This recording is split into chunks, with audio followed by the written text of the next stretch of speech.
SIR এর পর প্রথম ভোট, প্রথম দফায় ভোটের হারের রেকর্ড।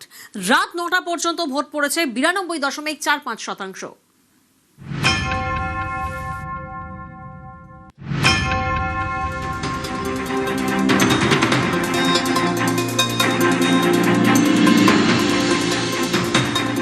রাজ্যে এসআইআর এর পর প্রথম ভোট, প্রথম দফায় 16 জেলার 152 আসনে ভোট, ভোটের হারে রেকর্ড।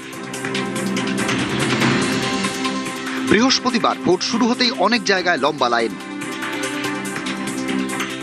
সকাল থেকে ভোট শতাংশের গ্রাফও চড়েছে। সকাল 9টায় ভোটের হার 18.76%, সকাল 11টায় 41.11%, দুপুর 1টায় 62.18%, দুপুর 3টে পর্যন্ত 78.77%, আর বিকেল 5টায় 89.93%, অর্থাৎ প্রায় 90%, সন্ধ্যে 6টায় 91.40%। সন্ধ্যের পরও রাজ্যের বহু কেন্দ্রে একাধিক বুথে ভোটারদের লাইন, ফলে এই ভোটের হার আরও বাড়বে। এই ভোটের হার আগের রেকর্ড ভেঙে দিয়েছে। এদিন 16টি জেলায় ভোট হয়। 2021 সালের বিধানসভা নির্বাচনে এই 16 জেলায় গড়ে ভোটের হার ছিল 82.41%। 2024 সালে লোকসভা ভোটে 79.03%।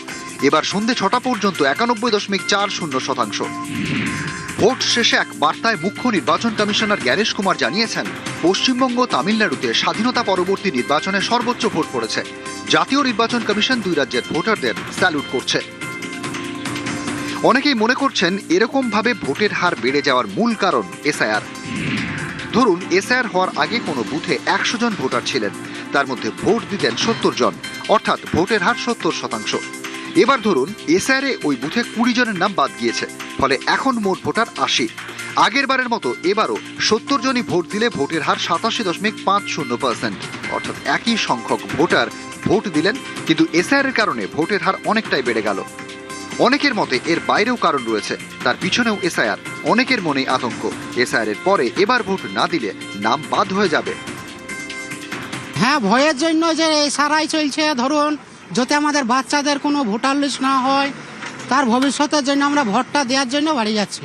ব্যাঙ্গালোর থেকে আসছি এই ভোট দেওয়ার জন্য। অনেক কাজ করি আমরা, সব পড়ে যাই স্কুলে। আমাদের এখানে যেগুলো আছে সবারই নাম আছে। আমরা ব্যাঙ্গালোর থেকে আসছি, আমরা সব শাটারিং কাজ, লোহার রডের কাজ, সব কাজ করি। আর ভোট দেওয়ার জন্য আমরা সবাই চলে এলাম। নিউজ 18 বাংলা।